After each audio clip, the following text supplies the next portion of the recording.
So hey everyone, myself Professor Saurabh from Mumbai and you are watching Law Chalisa for your CA Foundation exams. So let's see the next part. Reliable Industries is an Indian company, is a global leader in petrochemical products. For payment of the sale price of machinery imported from LX Manufacturing Limited, a USA based company, sir यानी कि USA के company से India में machinery लाई गई और इसका payment करना चाहता है इंडिया में रिलायबल लिमिटेड.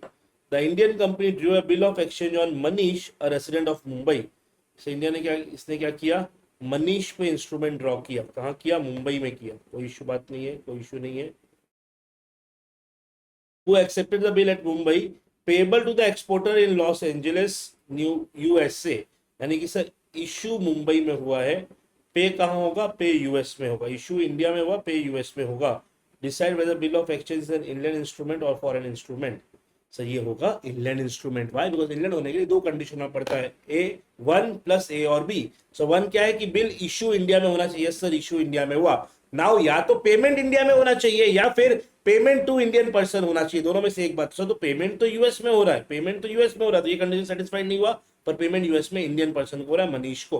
तो क्या बन जाएगा? Indian instrument. Why? Because condition number one satisfy हुआ, ए तो नहीं हुआ बट बी हो गया. करेक्ट. तो देख लेते हैं. As per section 11 of NI act, promissory note, bill of exchange or check drawn or made in India and made payable in or drawn upon person resident in India shall be deemed to be an Indian instrument. Correct. So in the instant case, bill of exchange was drawn in India and accepted in India, payable outside India. So in this case, it is an inland instrument because it was drawn in India and accepted by a person resident in India.